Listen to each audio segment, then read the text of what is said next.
Hello friends, आज हम बात करेंगे एक इम्पोर्टेंट टॉपिक के बारे में। काफ़ी लोग जिनको मस्कुलर चेस्ट पेन होता है वो हमसे पूछते हैं साहब मसल का पेन बहुत बार हो रहा है, कंटिन्यूसली होता है, करें क्या? आपने बोल तो दिया कि सब हार्ट का पेन नहीं है, अब क्या करें? अब पेन तो हो रहा है, कंटिन्यूस पेन किलर्स भी नहीं ले सकते क्योंकि पेन किलर्स हार्ट और किडनी को नुकसान करते हैं। तो पेन किलर्स लेंगे भी तो भी 2-4 घंटे असर करेगा, लॉन्ग टर्म फायदा तो उससे कुछ होता नहीं है। तो लॉन्ग टर्म करें क्या जिससे कि पेशेंट को तकलीफ भी ना हो और मसल का पेन भी ना हो। तो आज हम बात करेंगे कुछ टिप्स के बारे में जो मस्कुलर पेन वाले पेशेंट्स के लिए लाभदायक है, जिनके द्वारा आप मसल पेन की प्रॉब्लम अगर आपको हो रही है तो आपको कुछ हद तक उससे फायदा मिलेगा। टॉपिक पर जाने से पहले जो लोग हमारे चैनल पर नए हैं उन्हें रिक्वेस्ट करूंगा कि चैनल को सब्सक्राइब करें। ऐसा करने से चैनल को कंटिन्यू करने के लिए हमें मोटिवेशन और इंस्पिरेशन मिलती है। सबसे पहले कि अगर आपको मस्कुलर पेन है, खासकर अगर गर्दन का पेन है या मसल का पेन हो रहा है, तो कई बार वो पोस्चर से रिलेटेड होता है।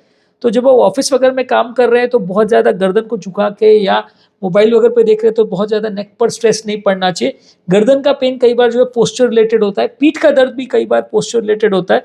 तो अगर आपका पोस्चरिंग ठीक नहीं है तो आपको उसका ध्यान रखने की ज़रूरत है। पोस्चर को प्रॉपर वे में अगर मेंटेन करोगे तो कंपेरेटिवली आपको दर्द कम होगा और सिम्टम्स कंपेरेटिवली कम होंगे। नेक्स्ट, अगर आप कोई भी एक्सरसाइज कर रहे हो, कई बार मस्कुलर पेन उसकी वजह से भी होता है, तो एक्सरसाइज करने से पहले प्रॉपर वार्मिंग अप करिए और प्रॉपर कूल डाउन करिए तो ज़्यादा अच्छा है। जब भी जो लोग जिम जाते हैं कई बार वो डायरेक्ट एक्सरसाइज में कूद पड़ते हैं, बहुत हैवी वेट्स उठा लेते हैं और बॉडी को गर्म होने का या ठंडा होने का मौका नहीं देते, तो उसमें मसल इंजरीज या डैमेज होने का चांस बढ़ जाता है। तो वैसे केस में आपको प्रॉपर वार्मिंग अप करना है, प्रॉपर स्ट्रेचिंग एक्सरसाइज करना है ताकि मसल में फ्लेक्सिबिलिटी आ जाए, थोड़ी टोन आ जाए और मसल्स या बॉडी थोड़ी वार्म हो जाए। उसके बाद आप हेवी वेट्स का एक्सरसाइज करें तो ज़्यादा अच्छा है, उससे भी मसल डैमेज कम होगा। नेक्स्ट है कि बीच बीच में ब्रेक्स लेते रहिए और बीच में रेस्ट प्रॉपर लीजिए। कई बार क्या हम कई घंटे तो अगर काम करते रहते हैं बिना ध्यान दिए और उसके बाद फिर जब हम काम से उठते हैं तो हमें मसल पेन होना चालू हो जाता है।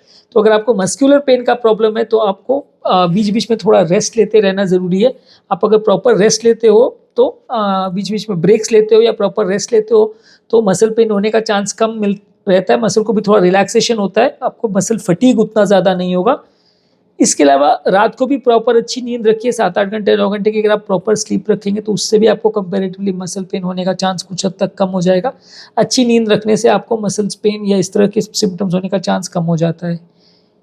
नेक्स्ट है कि मसल्स में अगर बहुत ज़्यादा सूजन या इन्फ्लेमेशन है तो गर्म पानी के बैग्स लेके उसकी सिकाई करनी चाहिए या आइस पैक्स लगाना चाहिए। इससे मसल में थोड़ा ब्लड सप्लाई भी इम्प्रूव होता है, मसल में होने वाली इन्फ्लेमेशन भी कम होती है। आप दोनों में से चूज कर सकते हो कि आपको दोनों में से कौन सा ज़्यादा सूट करता है। कई लोग को ज़्यादा हॉट वाटर बैग ज़्यादा सूट करता है, कई लोग को ठंड वाला ज़्यादा सूट करता है।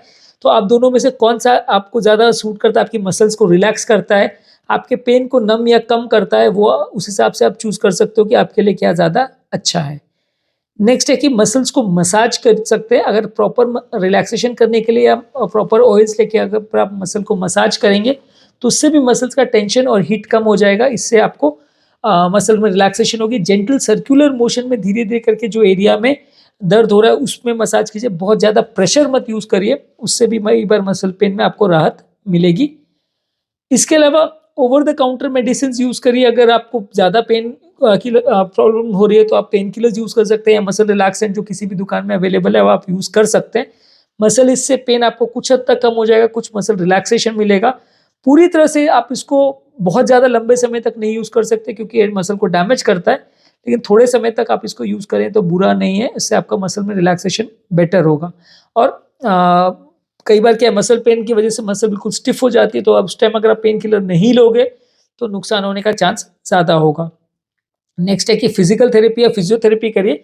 फिजियोथेरेपी में आपको प्रॉपर अगर पर्सनलाइज कोई ट्रेनर मिल जाए, वो आपको स्ट्रेचिंग या इस तरह की ट्रेनिंग एक्सरसाइज कराए तो उससे भी मसल्स में ताकत मिलती है, मसल्स स्ट्रेंथनिंग होती है और टोन में इम्प्रूव होती है। कई बार गलत तरह से आप एक्सरसाइज कर रहे हो तो वो भी आपको वो ट्रेन करते हैं, तो उससे भी आपका थोड़ा इंप्रूवमेंट होता है। तो इसको भी आप यूज़ कर सकते हैं। इसको भी आप अलग अलग तरह से अगर करते हो तो उससे आपका ओवरऑल मसल पेन होने का चांस कम हो जाता है। प्रोफेशनल फिजियोथेरेपिस्ट के पास अगर आप जाते हैं मसल पेन के लिए तो ज़्यादा अच्छा है। नेक्स्ट है कि रिलैक्सेशन टेक्निक्स प्रैक्टिस कीजिए। बॉडी अगर आपकी रिलैक्स रहेगी, माइंड अगर रिलैक्स रहेगा तो कंपैरेटिवली मसल पेन कम रहेगा। तो इसमें आप योगा, मेडिटेशन, प्राणायाम इस तरह की अगर चीज़ें करते हैं तो वो आपकी बॉडी के मसल्स को भी रिलैक्स करेगा, चेस्ट की मसल्स को भी रिलैक्स करेगा, तो पेन आपको कम होगा। नेक्स्ट है कि शराब और अल्कोहल और तंबाकू को पूरी तरह अवॉइड कीजिए। स्मोकिंग और अल्कोहल अगर आप कुछ भी करते हैं, इस तरह का व्यसन करते हैं, तो इस तरह से मस्कुलर पेन होने का चांस कुछ हद तक बढ़ जाता है। तो जो लोग को भी अगर मसल पेन का प्रॉब्लम है, उनको इस तरह के व्यसन को अवॉइड करना चाहिए। प्रॉपर नींद रखे तो अच्छा है। रात को अगर 7-8 घंटे की अच्छी स्लीप रखते हैं तो उसके लिए भी मसल्स को भी रिलैक्सेशन मिलता है, तो उससे भी पेन कम होता है। नेक्स्ट है कि बहुत ज़्यादा भारी वजन नहीं उठाएं। अगर बहुत ज़्यादा भारी वजन उठाते हैं तो उससे मसल को स्ट्रेन या स्प्रेन होता है, इससे भी मसल डैमेज हो सकती है। तो आपको भारी वजन बहुत ज़्यादा नहीं उठाना है।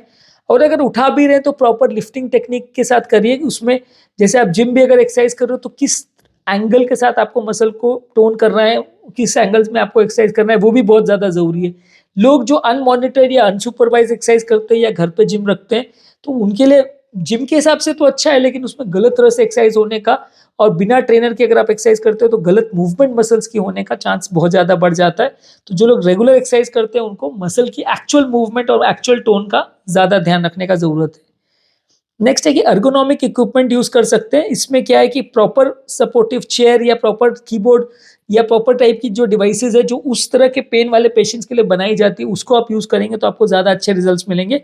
आप अच्छी बैक सपोर्टेड जो पेन वाले या बैक पेन के लिए जो बनाई जाती है वैसी चेयर्स यूज करेंगे, या प्रॉपरली डिजाइन कीबोर्ड यूज करेंगे तो फिंगर्स को ज़्यादा रिलैक्सेशन मिलेगा, नेक को भी रिलैक्सेशन मिलेगा। मॉनिटर्स वगैरह भी आपका उसका हाइट भी प्रॉपरली एडजस्ट करके रखिए तो उससे भी नेक को रिलैक्सेशन मिलेगा। तो इस सब चीज़ों से भी मसल पेन थोड़ा कम होता है। नेक्स्ट है हाइड्रेशन को अच्छा मेंटेन करिए। अगर आप पानी अच्छा मात्रा में लेते हैं, लगभग 2 से 3 लीटर पानी डेली लेते हैं, तो उससे भी आपका मसल पेन कंपेरेटिवली बेटर होगा। इसके अलावा अगर कोई और बीमारियां है और कोई फाइब्रोमाइल्जिया या आर्थराइटिस या कोई जॉइंट रिलेटेड प्रॉब्लम्स है, कोई और बीमारी है जिससे आपको मसल पेन हो सकता है, तो उसको भी थोड़ा ध्यान रखिए। उसको आपको कंपेरेटिवली अवॉइड करेंगे या उसको ट्रीट करेंगे तो मसल पेन कम होगा। नेक्स्ट है कि सपोर्टिव क्लोथिंग का प्रयोग करें। जो अच्छे फिट होने वाले कपड़े हैं या जो इस तरह की गारमेंट्स है जो बॉडी को अच्छे से सपोर्ट करते हैं, बहुत ज़्यादा लूज भी नहीं, बहुत ज़्यादा टाइट भी नहीं, वैसे कपड़े अगर आप प्रयोग करते हैं तो कंपेरेटिवली आपको पेन्स कम होगा। अगर आप अनसपोर्टेड कपड़े पहनते हैं, जैसे प्रॉपर शूज़ नहीं है, प्रॉपर अंडर गारमेंट्स नहीं है, फीमेल पेशेंट्स में अगर वो ब्रेस्ट के सपोर्टिव गारमेंट्स प्रॉपर नहीं पहनते हैं, तो ये सब चीज़ों में उनको मसल पेन होने का चांस हो जाता है। तो प्रॉपर फिट होने वाले कपड़े जो आपकी बॉडी के साइज को और बॉडी के वर्क पैटर्न को ज़्यादा सूट करे, वैसे कपड़े पहनेंगे तो ज़्यादा अच्छा है। नेक्स्ट है कि हाई इम्पैक्ट एक्टिविटीज़ जैसे कि स्किपिंग है, रनिंग है, जंपिंग है, इस तरह की एक्सरसाइज को मत करिए। आप वॉकिंग, रनिंग, जॉगिंग कर सकते हैं जो कि लो इम्पैक्ट एक्टिविटीज़ की कैटेगरी में आता है, जिसमें बॉडी को झटका नहीं लगता है, वो ज़्यादा अच्छे हैं। आप स्किपिंग, जंपिंग, इस तरह की एक्सरसाइज अगर करते हैं तो इसमें मसल्स को डैमेज होने का या चोट होने का या मसल में जर्क लगने का चांस ज़्यादा होता है, तो उसको कंपेरेटिवली थोड़ा अवॉइड कीजिए। जितना स्मूथ एक्टिविटीज़ करेंगे उतना ज़्यादा अच्छा है। रिलैक्सेशन टेक्निक्स प्रैक्टिस कर सकते हैं। रिलैक्सेशन टेक्निक्स जैसे मेडिटेशन है, योगा है, ये सब डीप ब्रीदिंग वगैरह आप करते हैं तो मेंटल स्ट्रेस कम होता है, बॉडी में कैटेकोलिमिन लेवल्स कम होते हैं, तो इससे भी मसल पेन कम होने का चांस कम हो जाता है। इसके अलावा अगर कोई व्यसन वगैरह है तो उसको आपको अवॉइड करने की ज़रूरत है। स्मोकिंग से भी मसल को डैमेज होने का चांस काफ़ी हद तक बढ़ जाता है, तो उसको भी अवॉइड करना चाहिए। तो आज के टॉपिक में हमने कुछ टिप्स और ट्रिक्स के बारे में बात की जो मसल वाले पेन वाले पेशेंट्स को यूज़ करना चाहिए, जिससे कंपेरेटिवली मसल पेन होने का चांस कुछ हद तक कम हो जाएगा। जो लोग हमारे चैनल पे नए हैं उन्हें रिक्वेस्ट करूंगा कि चैनल को सब्सक्राइब करें। ऐसा करने से चैनल को कंटिन्यू करने के लिए हमें मोटिवेशन और इंस्पिरेशन मिलती है। जब भी हम कोई नया कंटेंट अपलोड करते हैं उसका नोटिफिकेशन आपको मिल जाता है। जो लोग हमारे चैनल पे बहुत डिटेल वीडियोस नहीं चाहते उनके लिए रेगुलर बेस पे हम यूट्यूब शॉर्ट्स अपलोड करें, जिसमें सारे टॉपिक का 1 मिनट समरी में आपको देते हैं। इसको हम फेसबुक और इंस्टाग्राम में भी रील्स के फॉर्म में अपलोड करें, तो आप उसको हेल्थ टिप्स की तरह अपने फ्रेंड्स, फैमिली और सोशल मीडिया ग्रुप्स में शेयर कर सकते हैं।